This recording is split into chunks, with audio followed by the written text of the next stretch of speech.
ഞാൻ വിചാരിച്ചെന്ന് വിചാരിച്ചത് നിങ്ങൾക്ക് കളിയാക്കണം, നിങ്ങൾക്ക് പൂജിക്കണം, നിങ്ങൾക്ക് അത്രയേ ഉള്ളൂ. നിങ്ങളെ കൂടി ചെയ്യാൻ പറ്റുന്ന മാക്സിമം അത്രയേ ഉള്ളൂ. എന്നോടൊക്കെ കൂടുതൽ ആൾക്കാർ പറയുന്നത് സ്കിൻ ടോൺ ഒക്കെ ആയിരിക്കും. കേരളത്തിൽ ഇങ്ങനെ ഇത്രയും ആൾക്കാർ വരുമെന്ന് ഞാൻ ഒരിക്കൽ പോലും വിചാരിച്ചില്ല. നിങ്ങൾക്ക് എങ്ങനെ വേണമെങ്കിലും എന്നെ വിചാരിക്കാം. പ്രോസ്റ്റിറ്റ്യൂട്ടായിട്ട് കാണാം, വളരെ മോശമായിട്ട് കാണാം, കഞ്ചാവ് മാഫിയായിട്ട് കാണാം, എങ്ങനെ വേണമെങ്കിലും കണ്ടു. അതൊക്കെ നിങ്ങളുടെ ചിന്തകളാണ്. അത് ഒരു ലൈംഗിക അവയവം അല്ലല്ലോ. അതിന് കുറേ സ്ത്രൈണത, ഈ സ്ത്രീത്വം, ഈ പറഞ്ഞതൊക്കെ ഡിഫറെൻ്റ് ആണ്. എത്രയൊക്കെയാണെന്ന് പറഞ്ഞാലും നമുക്ക് പബ്ലിക്കിനെ ബോധിപ്പിച്ചേ ജീവിക്കാൻ പറ്റുള്ളൂ. നമുക്ക് എത്രയൊക്കെ അവരെ റിജക്റ്റ് ചെയ്തെന്ന് പറഞ്ഞാലും അവിടെ ചില കാര്യങ്ങളുണ്ട്. അവിടെ ജീവിക്കണമെങ്കിൽ നമ്മൾ പാലിക്കേണ്ട കുറേ മര്യാദകളുണ്ട്. ആ മര്യാദകൾ നമ്മൾ പാലിച്ചാൽ നമുക്ക് ഈ പറഞ്ഞ വലിയ പ്രശ്നങ്ങളോ ഹരാസ്മെൻ്റോ ഒന്നും നേരിടാൻ പോകുന്നൊന്നുമില്ല. ഈ ചെയ്യുന്ന ആൾക്കാർ വഴിയെ പോകുന്നവരെ ഓടിച്ചിട്ട് പിടിച്ചല്ല സെക്സ് ചെയ്യുന്നത്, അവരുടെ അടുത്ത് വന്നിട്ടാണ് ചെയ്യുന്നത്. റേറ്റ് പറഞ്ഞു ഓക്കെ ആയിട്ടാണ്. ചിലപ്പോൾ ഇവിടെ അയാളുടെ പേയ്മെൻറ്റ് റെഡി ആയില്ല എന്നുണ്ടെങ്കിൽ അയാൾ അടുത്ത സ്പോട്ടിൽ പോയിട്ട് അല്ലെങ്കിൽ അടുത്ത ആൾ നിൽക്കുന്നിടത്ത് പോയിട്ട് അയാളുടെ എമൗണ്ടിന് ഉറപ്പിച്ചിട്ടാണ് അയാൾ ചെയ്യുന്നത്. പിന്നെ കച്ചറകളുണ്ടാവും, ബലാത്സംഗമുണ്ട്, ബോഡി ഷേമിങ് ആയിരുന്നു കൂടുതൽ. ബോഡി ഷേമിങ് കാര്യങ്ങൾ ഒന്നും ഞാൻ അതിനെ ബോധർ ചെയ്യുന്നത്. എനിക്ക് ഈ ബ്യൂട്ടിയുടെ മാനദണ്ഡം ഇതുവരെ എനിക്ക് അറിയില്ല. ഒരാളുടെ ബ്യൂട്ടിയുടെ മാനദണ്ഡം എന്താണെന്നുള്ളത് എല്ലാവർക്കും മൈന്യൂട്ടായിട്ട് നമ്മൾ ശ്രദ്ധിച്ച് നോക്കി ഓരോ പോരായ്മകളുണ്ടെന്നുള്ളത് വിശ്വസിക്കുന്ന ഒരാളാണ്. അല്ലെങ്കിൽ മറ്റുള്ളവർ പറയുമ്പോൾ പോലും അല്ലെങ്കിൽ നീ കറുത്താണ് അല്ലെങ്കിൽ നീ അങ്ങനെയല്ലേ എന്ന് പറയുമ്പോഴത്തേന് ഞാനിങ്ങനെയാണ്. ട്രാൻസ്ജെൻഡർ കമ്മ്യൂണിറ്റിയിലുള്ളവരെ നാം അധികവും കണ്ടിട്ടുള്ളത് പേരെടുത്ത ഡാൻസറായിട്ടും മേക്കപ്പ് ആർട്ടിസ്റ്റായിട്ടും ഒക്കെയാണ്. ഇവർക്കൊക്കെ ഒരു സെലിബ്രിറ്റി സ്റ്റാറ്റസും ഉണ്ട്. എന്നാൽ ഒരു സാധാരണ ട്രാൻസ്ജെൻഡറിൻ്റെ ജീവിതം എങ്ങനെയാണ്? അതിനെപ്പറ്റി സംസാരിക്കാൻ എന്നോടൊപ്പം ഒരാൾ ചേരുന്നുണ്ട്. ട്രാൻസ്ജെൻഡർ മെഹ്റു ആണ് എന്നോടൊപ്പം ചേരുന്നത്. മെഹ്റു തെരേസ, നമസ്കാരം. നമസ്കാരം. മെഹ്റുവിൻ്റെ ഈ ഒരു സത്വം തിരിച്ചറിഞ്ഞതിന് ശേഷം എങ്ങനെയാണ് ലൈഫ് മാറി മറിഞ്ഞിട്ടുള്ളത്? അടിപൊളി. കുറച്ചൊക്കെ റിസ്ക് ആയിരുന്നു കൺവിൻസ് ചെയ്യുന്നവരെയുള്ള ടൈം. അതുപോലെ തന്നെ പബ്ലിക് നമ്മളെ എങ്ങനെ എടുക്കുന്നുള്ളത് വൺ ബൈ വൺ. ഇപ്പോൾ ഒരാളെയാന്ന് പറഞ്ഞാലും ചുറ്റുമുള്ള സമൂഹം എങ്ങനെ എടുക്കുന്നു എന്നുള്ളതിനെയൊക്കെ ആശ്രയിച്ചിരിക്കും. അത് ഞാൻ വന്ന ടൈമിൽ ഞാൻ എൻ്റെ പേരൻസിനെ കൺവിൻസ് ചെയ്യാൻ 2 വർഷം വെയിറ്റ് ചെയ്തു. 2 വർഷം? അപ്പോൾ ആ സമയം സ്റ്റഡിയൊക്കെ ആയിരുന്നു. ബയോപോളിമർ സയൻസ് ഒക്കെ പഠിക്കുമായിരുന്നു. ഞാൻ വെയിറ്റ് ചെയ്തു. പിന്നെ അവർ പൊളിറ്റീഷ്യന്മാരായതുകൊണ്ട് അവർക്ക് അതിനെ കുറച്ചുകൂടെ അതിനെ ഉൾക്കൊള്ളാൻ കഴിഞ്ഞു. പെട്ടെന്ന് തന്നെ ഞാൻ ഇതാവുകയും ചെയ്തു, ഐഡൻറ്റിറ്റിയിലേക്ക് വരികയും ചെയ്തു. പിന്നെ മറ്റു പലരുടെ സാഹചര്യം ഒന്ന് പുറത്താക്കുന്ന സാഹചര്യമുണ്ട്. എന്താ പറയണ്ടേ, പ്രണയം, ഇതിൻ്റെ പുറത്തൊക്കെ ഐഡൻറ്റിറ്റി ചൂസ് ചെയ്യുന്ന ആൾക്കാരുണ്ട്. കംപ്ലീറ്റ്ലി എൻ്റെ ശരീരത്തിനകത്തൊരു സ്ത്രീ ഉണ്ട് എന്ന് മനസ്സിലാക്കിയ ഒരു നിമിഷം അല്ലെങ്കിൽ ഒരു സന്ദർഭം ഓർമ്മയിലുണ്ടോ? അങ്ങനെ എനിക്ക് ഇങ്ങനെയാണ് ആവേണ്ടത്, അങ്ങനെ അങ്ങനത്തെ കാര്യം എനിക്ക് വന്നിട്ടേ ഇല്ല. എനിക്ക് അറിയാമായിരുന്നു. ഞാൻ 8th പഠിക്കുമ്പോഴേ ഞാൻ വിചാരിച്ചു ഞാൻ ഗേ ആണെന്ന് വിചാരിച്ചത്. നമുക്ക് ഓപ്പോസിറ്റ് സൈഡ് നിൽക്കുന്ന ആളിനോട് അട്രാക്ഷൻ തോന്നുന്ന ടൈമിലൊക്കെ അങ്ങനെ നമ്മൾ സ്റ്റഡി ചെയ്യുമല്ലോ. ആ സമയത്ത് ഇന്റർനെറ്റ് ഒക്കെ വന്ന ടൈം. അപ്പം നമ്മൾ ചെക്ക് ചെയ്യുമ്പോൾ ഗേ അങ്ങനെ ഓപ്ഷനൊക്കെ കാണുന്നുണ്ട്. പിന്നെ ഐഡൻറ്റിറ്റി ചൂസ് ചെയ്ത് ഞാൻ പഠിക്കാൻ വന്ന എറണാകുളത്ത് കുറേ ട്രാൻസൊക്കെ രാത്രി സെക്സ് വർക്ക് ചെയ്യുന്നുണ്ടായിരുന്നു. അവരൊക്കെ ആയിട്ട് കമ്പനി ഉണ്ടായിരുന്നു. അവരുടെ കൂടെ ഭക്ഷണം കഴിച്ചിട്ടുണ്ട്. അപ്പം നമുക്ക് ഇങ്ങനെ ആൾക്കാരുണ്ട്. നമ്മൾ സാധാരണ നോർത്ത് ഇന്ത്യയിലോ അല്ലെങ്കിൽ തമിഴ്നാട്ടിലോ പോകുമ്പോൾ ഹിജഡകളെ കാണാറുണ്ടായിരുന്നു, കൈയടിക്കുക അല്ലെങ്കിൽ അങ്ങനെ പോകുന്നത്. ഇത്രയും ഇതായിട്ടുള്ള കേരളത്തിൽ ഇങ്ങനെ ഇത്രയും ആൾക്കാർ വരുമെന്ന് ഞാൻ ഒരിക്കൽ പോലും വിചാരിച്ചില്ല. വളരെ കുറച്ച് പേരെ ഉണ്ടായിരുന്നുള്ളൂ. പിന്നെ അവരോടൊക്കെ കമ്പനി ഉണ്ടായിരുന്നു. പിന്നെ ഇതൊരു തെരഞ്ഞെടുപ്പാണല്ലോ ഓരോരുത്തരുടെ. അതിനകത്ത് ആ തെരഞ്ഞെടുപ്പിന് വലിയ റിസ്ക്കും ഇല്ലേ? എനിക്ക് വലിയ പ്രശ്നം തോന്നിയൊന്നുമില്ല. കാരണം ഇല്ലില്ല, ഞാൻ ഇൻഡിവിജ്വലായിട്ട് നേരത്തെ മുതലേ ഇൻഡിവിജ്വലായിട്ട് തീരുമാനങ്ങൾ എടുക്കുന്ന ഒരാളാണ്. അപ്പോൾ എനിക്കതൊന്നും വലിയ പ്രശ്നമായിട്ടൊന്നും തോന്നിയൊന്നുമില്ല. മറ്റുള്ളവർക്ക് പ്രശ്നം ഉണ്ടാകുമായിരിക്കും, അത് എന്നെ ബാധിക്കുന്ന കാര്യമല്ലല്ലോ. പ്രത്യേകിച്ച് ട്രാൻസ്ജെൻഡർ എന്നുള്ള രീതിയിലൊക്കെ ടി വിയിലൊക്കെ ചർച്ച വരുന്ന സമയത്തൊക്കെ ഈ ചാന്തുകൂട്ട് എന്നുള്ള വിളിച്ചിട്ടുള്ള അധിക്ഷേപങ്ങൾ, അല്ലാതെയുള്ള ബോഡി ഷേമിങ്ങുകൾ, എല്ലാ ട്രാൻസ്ജെൻഡർ കമ്മ്യൂണിറ്റിയിലുള്ള ആളുകളും സെക്സ് വർക്ക് ചെയ്താണ് ജീവിക്കുന്നത് എന്നുള്ള രീതിയിലുള്ള പൊതുധാരണകൾ, അങ്ങനെ കുറേ പ്രശ്നങ്ങളുണ്ടായിരുന്നു. അപ്പോൾ ഈ കാര്യങ്ങളിലൊക്കെ മനസ്സിൽ കയറി വന്നിരുന്നു. ഈ ഫാക്ടേഴ്സിനൊക്കെ എങ്ങനെ അതിജീവിക്കുന്ന മനസ്സിൽ വിചാരിച്ചിട്ടുണ്ടായിരുന്നു? ഇല്ല, അങ്ങനെ ഞാൻ ചിന്തിച്ചേ ഇല്ല. ഞാനൊരു തീരുമാനം എടുത്ത് വരുന്നതിൻ്റെ ബാക്കി നോക്കുക, അങ്ങനത്തെ മൈൻഡുള്ള ഒരാളാണ് ഞാൻ. അപ്പോൾ എനിക്കറിയാമായിരുന്നു ഇത്തരം കാര്യങ്ങളൊക്കെ വരുമെന്നുള്ളത്. സെക്സ് വർക്കറാണെന്ന് ഞാൻ അങ്ങനത്തെ കാര്യങ്ങൾ, അല്ലെങ്കിൽ ഒരു ഐഡൻറ്റിറ്റിയിൽ വരുമ്പോൾ അവർ എല്ലാവരും സെക്സ് വർക്കറാന്നുള്ളൊരു കോട്ടിങ് വരും. അതൊക്കെ എനിക്കറിയാമായിരുന്നു. അതുകൊണ്ട് എനിക്കങ്ങനെ പേടിയൊന്നും തോന്നിയിട്ടൊന്നും ഇല്ലായിരുന്നു. പബ്ലിക്കിനെ എങ്ങനെ കൺവിൻസ് ചെയ്യണം, എനിക്ക് എൻ്റെ ഗാർഡിയൻ ആയിട്ടുള്ള എൻ്റെ അച്ഛനും അമ്മയും എനിക്ക് മനസ്സിലാക്കണമായിരുന്നു. അത്രേ ഉള്ളായിരുന്നു. പിന്നെ പബ്ലിക്ക് അത് നമ്മളിപ്പോൾ നിങ്ങളെ ആണെങ്കിലും പറയില്ലേ, അത്രേ ഉള്ളൂ. അതിന് ഞാൻ ആ സെൻസിലേ കാണുന്നുള്ളൂ. ഞാൻ വലിയ സീരിയസ് ആയിട്ടൊന്നും കാണുന്നില്ല അതിനെ. ഇതിനൊന്നും അങ്ങനെ ഇമോഷണൽ ആയിട്ട് എടുക്കുക അങ്ങനെയൊന്നും ചെയ്തിട്ടില്ല? അങ്ങനെയൊന്നും തോന്നിയിട്ടൊന്നുമില്ല. നമുക്ക് തോന്നിയാലല്ലേ നമ്മളെ അത് എഫക്റ്റ് ചെയ്യുള്ളൂ. Okay, beautiful. എന്നെ അത് എഫക്റ്റ് ചെയ്യാറില്ല. എന്നെ കളിയാക്കുന്നത് ഇങ്ങനെയാണോ, ആ ശരി, നിങ്ങൾക്ക് എങ്ങനെ വേണമെങ്കിലും എന്നെ വിചാരിക്കാം. പ്രോസ്റ്റിറ്റ്യൂട്ടായിട്ട് കാണാം, വളരെ മോശമായിട്ട് കാണാം, കഞ്ചാവ് മാഫിയായിട്ട് കാണാം, എങ്ങനെ വേണമെങ്കിലും കണ്ടു. അതൊക്കെ നിങ്ങളുടെ ചിന്തകളാണ്. ഞാനെന്താണെന്ന് എനിക്ക് നല്ല ബോധമുണ്ട്. എന്നെ വിശ്വസിക്കുന്ന, എൻ്റെ കൂടെ നിൽക്കുന്ന എൻ്റെ കൂട്ടുകാർക്ക്, എൻ്റെ വീട്ടുകാർക്ക് എന്നെ അറിയാം. അതിനപ്പുറത്തേക്ക് എനിക്ക് നാലാമതൊരാളെ ബോധ്യപ്പെടുത്തേണ്ട ആവശ്യം എനിക്കങ്ങ് വരുന്നില്ല. എപ്പോ തൊട്ട് ഇതിങ്ങനെ ലോജിക്കലി ചിന്തിക്കാൻ തുടങ്ങിയ കാര്യങ്ങൾ? ഞാൻ നേരത്തെ മുതൽ എല്ലാ കാര്യങ്ങളും ലോജിക്കലി ചിന്തിക്കും. അങ്ങനെയാണ്. എൻ്റെ പേരൻ്റൊക്കെ വളരെ നല്ല, അതായത് ലിബറലായിട്ട് ജീവിക്കുന്ന ആൾക്കാരാണ്. അപ്പം നമുക്കും ആ ഒരു ടച്ച് കിട്ടുമല്ലോ. സ്വന്തമായിട്ട് ഡിസിഷൻ എടുക്കുക, അത് തെറ്റിപ്പോവും, വീട് ചെയ്യുക, തെറ്റിപ്പോവും, അങ്ങനെയൊക്കെ തന്നെയാണ്. അതിനകത്ത് ട്രിഗർ അടിക്കുമോ അല്ലെങ്കിൽ ഒരു ബുദ്ധിമുട്ട് തോന്നുമെന്ന് എനിക്ക് തോന്നിയിട്ടേ ഇല്ല. പിന്നെ കളിയാക്കുന്ന കാര്യം അത് ഞാൻ ശ്രദ്ധിക്കാറേ ഇല്ല. ഞങ്ങളുടെ കഴിഞ്ഞ ഇൻ്റർവ്യൂ വരുന്ന സമയത്തും ബോഡി ഷേമിങ് ആയിരുന്നു കൂടുതൽ. ബോഡി ഷെയിം കാര്യങ്ങൾ ഒന്നും ഞാൻ അതിനെ ബോധർ ചെയ്യുന്നത്. എനിക്ക് ഈ ബ്യൂട്ടിയുടെ മാനദണ്ഡം ഇതുവരെ എനിക്ക് അറിയില്ല. ഒരാളുടെ ബ്യൂട്ടിയുടെ മാനദണ്ഡം എന്താണെന്നുള്ളത് ഞാൻ ഇടപഴകും, സംസാരിക്കും, കമ്പനി അടിക്കും, പോവും. അല്ലാതെ അയാൾ സുന്ദരനാണോ, ഇവള് സുന്ദരിയാണോ, അല്ലെങ്കിൽ ആ ട്രാൻസ് ബ്യൂട്ടിയാണോ, ഈ ട്രാൻസ്, അങ്ങനെ എനിക്ക് അറിയത്തില്ല. ഒന്ന് അതിൻ്റെ ഒരു ബ്യൂട്ടിയുടെ എക്സ്ട്രീം ലെവൽ എനിക്കറിയില്ല. എല്ലാവർക്കും മൈന്യൂട്ടായിട്ട് നമ്മൾ ശ്രദ്ധിച്ച് നോക്കി ഓരോ പോരായ്മകളുണ്ടെന്നുള്ളത് വിശ്വസിക്കുന്ന ഒരാളാണ്. അതുകൊണ്ട് ഞാൻ ആൾക്കാരെ അങ്ങനെ ചൂഴ്ന്ന് നോക്കാറില്ല. അവർ സുന്ദരിയായ ട്രാൻസാണ്, അതെന്നെ എഫക്റ്റ് ചെയ്യാറില്ല. അല്ലെങ്കിൽ മറ്റുള്ളവർ പറയുമ്പോൾ പോലും അല്ലെങ്കിൽ നീ കറുത്താണ്, അല്ലെങ്കിൽ നീ അങ്ങനെയല്ലേ എന്ന് പറയുമ്പോഴത്തേന് ഞാനിങ്ങനെയാണ്, എനിക്ക് അതിനകത്തൊന്നും മാറ്റമൊന്നും സംഭവിക്കാൻ പോകുന്നില്ല. അവർ പറഞ്ഞതുകൊണ്ട് ഞാൻ മാറാനും പോകുന്നില്ല. അങ്ങനെയുള്ളൂ. വലിയ സീരിയസ് ആയിട്ട് ഒരു കാര്യങ്ങളും ഞാൻ എടുക്കാറില്ല. എടുക്കും, നമുക്ക് പേഴ്സണലി നമ്മളെ എഫക്റ്റ് ചെയ്യുന്ന അത്രയും ഹേറ്റിംഗ് ആയിട്ടുള്ള സിറ്റുവേഷൻസ്, ഒരാളുടെ വാക്കോ അല്ലെങ്കിൽ ഒരാളുടെ ചോദ്യമോ എന്നെ അത് പ്രശ്നമാക്കാറില്ല. നമ്മൾ നേരിടാൻ പോകുന്ന സിറ്റുവേഷൻ എത്ര ഹെവി ആണെന്ന് നോക്കിയിട്ട് ഓവർകം ചെയ്യാൻ പറ്റുന്ന മാക്സിമം ഓവർകം ചെയ്യാൻ നോക്കും. ഇനി എനിക്ക് ഓവർകം ചെയ്യാൻ പറ്റാത്ത സിറ്റുവേഷൻ ആണെങ്കിൽ ഞാൻ അവിടെ നിന്ന് കിറ്റ് ചെയ്യും. കാരണം എനിക്കത് മാനേജ് ചെയ്യാൻ പറ്റാത്ത കാര്യമാണ്. പിന്നെ ഞാൻ അവിടെ കിടന്നിട്ട് വലിയ ഷോ ഓഫ് കാണിക്കുക, അല്ലെങ്കിൽ ഞാൻ അതിനകത്ത് ട്രിഗർ അടിച്ചിട്ടോ കാര്യമില്ല. മാറ്റം സംഭവിക്കാത്തൊരു കാര്യത്തിന് വേണ്ടി എൻ്റെ വിലപ്പെട്ട സമയം വേസ്റ്റ് ചെയ്യാൻ ഞാൻ ഇല്ലാത്തൊരാളാണ്. ഈ ഐഡന്റിറ്റി സ്വീകരിച്ചതിന്റെ പേരിലുണ്ടാവുന്ന സങ്കടങ്ങൾ ഒരിക്കലും വേദന ഉണ്ടാക്കുകയോ വിഷമം ഉണ്ടാക്കുകയോ ചെയ്തിട്ടില്ല അല്ലെ? പേരൻസിനെ ആളുകൾക്കേ പറ്റൂ. പേരൻസ് ഒന്ന് ഇതായി വരുന്ന ടൈം വരെ എനിക്ക് ഇതെങ്ങനെയായിരിക്കും, ഇതിനെ എങ്ങനെ കൊണ്ടുപോകും എന്നുള്ളൊരു കൺഫ്യൂഷൻ ഉണ്ടായിരുന്നു. ഇനി അവർ പറയുക ഇത് ഇനി പറ്റത്തില്ല, അവർ പിടിവാശി നിൽക്കുവാണെങ്കിൽ ഞാൻ ചിലപ്പോൾ ഐഡന്റിറ്റിയിലേക്ക് വരുന്നില്ല. അത്രയേ ഉള്ളൂ. ഇനിയിപ്പോൾ ഐഡന്റിറ്റി വന്നില്ല എന്ന് പറഞ്ഞ് വലിയ പ്രശ്നം സംഭവിക്കാൻ പോകുന്നൊന്നുമില്ല. ഞാനായിട്ട് തന്നെ ജീവിക്കും, അത്രയേ ഉള്ളൂ. എനിക്ക് ഈ ഐഡന്റിറ്റി നിർബന്ധമായൊരു കാര്യമൊന്നുമല്ല. എൻ്റെ ഇഷ്ടമാണിത് ഇങ്ങനെ ജീവിക്കാൻ. ആ ഇഷ്ടത്തിന് പുറമെ ഞാൻ വന്നെന്നുള്ളതേ ഉള്ളൂ. അല്ലാതെ എനിക്ക് ഇപ്പോൾ അല്ലെങ്കിൽ ഇങ്ങനെ വന്നില്ലായിരുന്നുണ്ടെങ്കിൽ ഭയങ്കര അങ്ങനെയൊന്നുമില്ല. ഇപ്പോൾ നമ്മളധികം നേരത്തെ ഇൻട്രൊഡക്ഷനിൽ പറഞ്ഞ പോലെ തന്നെ കാണുന്നതൊക്കെ സെലിബ്രിറ്റി സ്റ്റാറ്റസുള്ള ആളുകളാണ്. അപ്പം അല്ലാതെ ഇപ്പോൾ മെഹ്റു ഡേ ടു ഡേ ലൈഫിൽ ട്രാവൽ ചെയ്യുമ്പോൾ അല്ലെങ്കിൽ ബസ്സിൽ ട്രാവൽ ചെയ്യുമ്പോൾ, ഇപ്പോൾ ഒഫീഷ്യലായിട്ടുള്ള പല കാര്യങ്ങളിലും ഓഫീസസിലേക്ക് പോകുമ്പോൾ, ഗ്രോസറി ഡ്രസ്സ് വാങ്ങിക്കാൻ പോകുമ്പോൾ, അപ്പോഴൊക്കെ നേരിടുന്ന പ്രശ്നങ്ങൾ എന്തൊക്കെയാ? അതിനൊക്കെ എങ്ങനെയാണ് Mehru over the course of time അതിജീവിച്ചിട്ടുള്ളത്? ഇത് ട്രാൻസ് പോകുന്നു, അത്രയേ ഉള്ളൂ. എന്നെ സംബന്ധിച്ച് എനിക്ക് അങ്ങനെ ഡിസ്ക്രിമിനേഷൻ നേരിട്ടിട്ടേ ഇല്ല. എന്നെ ആരും ചോദ്യം ചെയ്തിട്ടില്ല, എന്നെ ആരും ഇൻസൾട്ട് ചെയ്യാൻ അങ്ങനെ അധികം വന്നിട്ടില്ല. അല്ലെങ്കിൽ കാരണം ഞാൻ എൻ്റെ കാര്യത്തിന് പോലും ഞാൻ തിരിച്ചു വരുന്നു. ഞാൻ ചുറ്റുവട്ടം അല്ലെങ്കിൽ അവരെ ബോധിപ്പിക്കാൻ വേണ്ടി ഞാൻ ട്രാൻസ് കളിക്കാറില്ല, ഞാൻ ട്രാൻസ് അന്ന് കാണിക്കാറില്ല. എൻ്റെ ഐഡന്റിറ്റി ഇതാണ്, ഞാൻ അതിൽ ജീവിക്കുന്നു. മറ്റുള്ളവർ നോക്കിക്കോ, അങ്ങനെ ചിന്തിക്കുന്ന ഒരാളാണ്. എനിക്കങ്ങനെ ഡിസ്ക്രിമിനേഷനോ അല്ലെങ്കിൽ വലിയ പ്രശ്നങ്ങളോ ക്രൈസിസോ ഒന്നും എനിക്കങ്ങനെ നേരിട്ടിട്ടില്ല.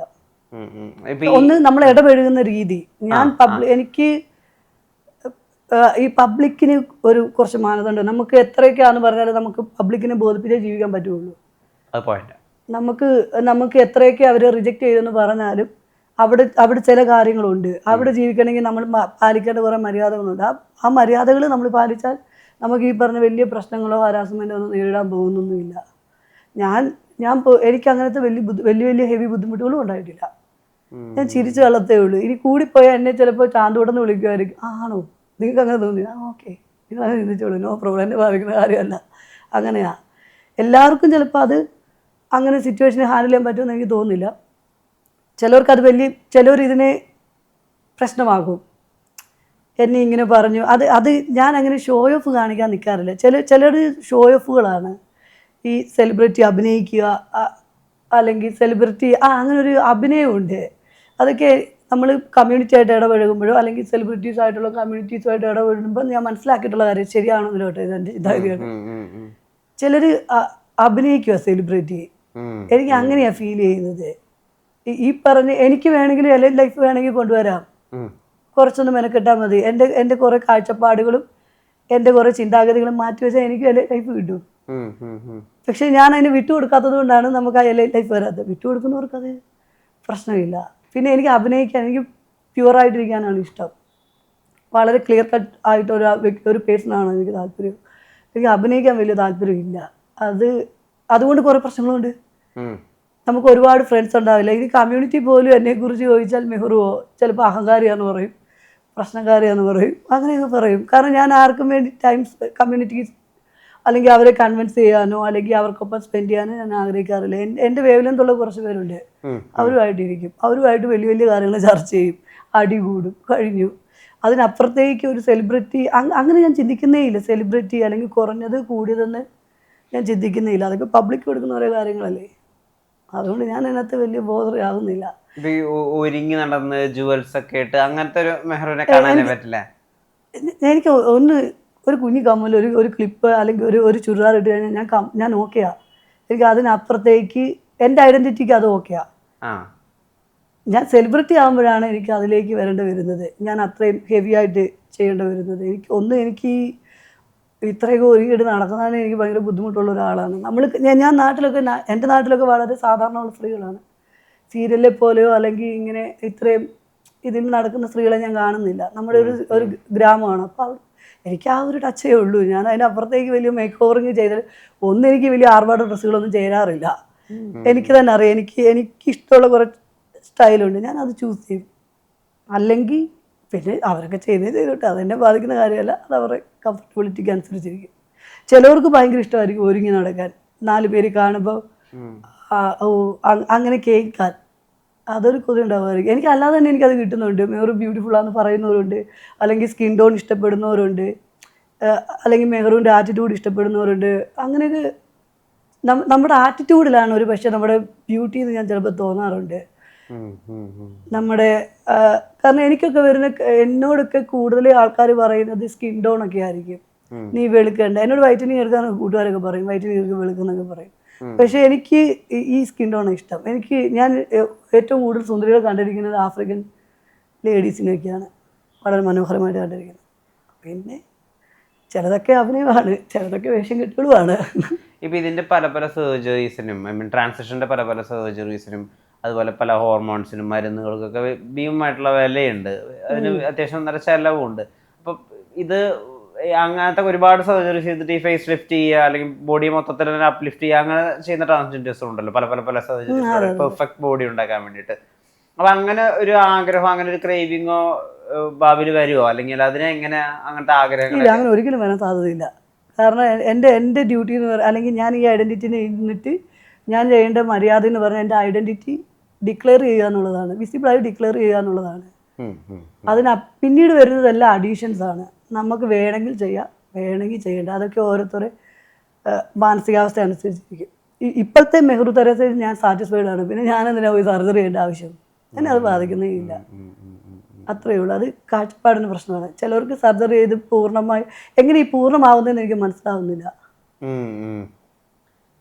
എങ്ങനെയാണ്? എൻ്റെ അമ്മ പൂർണ്ണതയിലെത്തി സർജറി ചെയ്തിട്ടല്ല. എൻ്റെ സിസ്റ്റേഴ്സൊക്കെ സർജറി അല്ലെങ്കിൽ ഒരു സർജറി ചെയ്തിട്ടല്ല പൂർണ്ണതയിലെത്തിയിരിക്കുന്നത്. അതുകൊണ്ട് എനിക്ക് അങ്ങനെ ചിന്തിക്കുന്ന ഒരാളാണ്. അതുകൊണ്ട് എന്നെ നാളുകളിൽ അത് ബാധിക്കുമെന്ന് ചോദിച്ചാൽ ഒരിക്കലും ബാധിക്കില്ല. ഇങ്ങനെ ചെയ്യത്തില്ല. ഈ പൂർണ്ണമായിട്ടുള്ള സ്ത്രീയായി മാറിക്കഴിഞ്ഞിരിക്കുന്നു ഞാൻ അങ്ങനെയൊക്കെ സ്റ്റേറ്റ്മെന്റ്സ് പറയുന്നത്. അപ്പൊ എങ്ങനെയാണ് ഈ ഐഡന്റിറ്റി നിൽക്കുന്നത്? അപ്പൊ ട്രാൻസ് അവസ്ഥ മാറിപ്പോയില്ല അല്ലെ? അത് കൺഫ്യൂസിംഗ് ആയിട്ട് തോന്നിയിട്ടില്ലേ? എനിക്ക് ആ പോയിന്റ് ഭയങ്കര പ്രശ്നം. ഞാൻ പറയും പിന്നെ അത് പ്രശ്നമില്ല. എന്നാലും എന്റെ സ്റ്റേറ്റ്മെന്റ് ഞാൻ പറയുന്നത് അവര് ഇന്റേണലി സ്ത്രീയായി എന്നുള്ള കാര്യമാണ് ഞാൻ പറയുന്നത്. അവര് ഫിസിക്കലിയും കൂടി കംപ്ലീറ്റ്ലി ഞാൻ സ്ത്രീയായി. ഫിസിക്കലി സ്ത്രീ ആവുന്നത് സ്ത്രീക്ക് കുറെ മാനദണ്ഡങ്ങളുണ്ട്.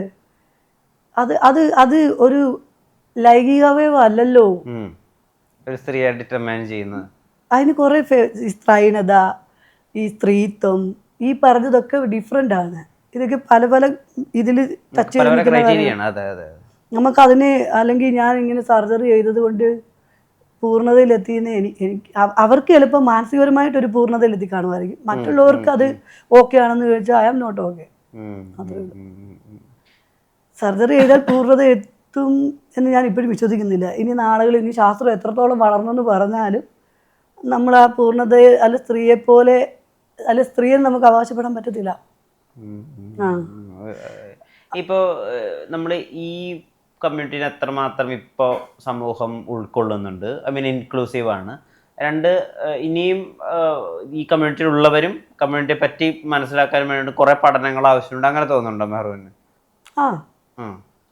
കുറച്ചുകൂടെ സ്റ്റഡി വരണം. ഒന്ന് സ്കൂൾ തലങ്ങളിലൊക്കെ നമ്മളെക്കുറിച്ച് ഒരു പോർഷനെങ്കിലും വേണം. പക്ഷേ ഇപ്പോൾ കുറേയൊക്കെ ന്യൂസ് കണ്ടിട്ട് മീഡിയാസ് കുറേ സപ്പോർട്ട് ചെയ്യുന്നുണ്ട്, കളിയാക്കിയെങ്കിൽ പോലും. ആ കളിയാക്കലുകളൊക്കെ കുറച്ച് അവയർനെസ് തന്നെയാണ്. കേൾക്കുമ്പോൾ മറ്റുള്ളവർക്ക് ബുദ്ധിമുട്ടായിട്ട് തോന്നുമെങ്കിലും കമ്മ്യൂണിറ്റിക്ക് ബുദ്ധിമുട്ടായിട്ട് തോന്നുമെങ്കിലും ആ കളിയാക്കലുകളൊക്കെ ഒരു അവയർനെസ് തന്നെയാണ്, മറ്റുള്ളവരിലേക്ക് എത്താൻ കഴിയുന്നുണ്ട്. അങ്ങനെയൊക്കെ തന്നെയാണ് ഇവിടെ വരെ എത്തിയത്. എനിക്കതൊരു അല്ലെങ്കിൽ ഇതിലാക്കിയാൽ സ്റ്റഡി വരണം അല്ലെങ്കിൽ കൂടുതൽ ഡോക്ടേഴ്സിന് സ്റ്റഡി അങ്ങനെയൊന്നുമില്ല. ഇപ്പം നിലവിൽ നമ്മൾ ഓക്കെയാണ്, ഞാൻ ഓക്കെയാണ് എനിക്ക് ജീവിക്കണമെങ്കിൽ നമുക്ക് ജീവിക്കാം. നമ്മളെ ആരും ഒന്നും ചെയ്യുന്നില്ല, നമ്മളെ ചോദ്യം ചെയ്യുന്നില്ല. നമുക്ക് നിയമങ്ങളുണ്ട്, നമ്മളെ പരിഗണിക്കുന്നുണ്ട് പലയിടത്തും. ഇപ്പം നിയമം ആയിക്കോട്ടെ അല്ലെങ്കിൽ അധികാരികളായിക്കോട്ടെ, നമ്മൾ ഒരു പരിധി വരെ അവരെ കൊണ്ട് മാക്സിമം അവർ നമ്മളെ ഇത് ചെയ്യുന്നുണ്ടെന്നുള്ളത് തന്നെയാണ് എൻ്റെ വിശ്വാസം. അതിൽ കൂടുതൽ വേണമെന്ന് വാശി പിടിക്കുമ്പോഴായിരിക്കും പ്രശ്നം വരുന്നത്.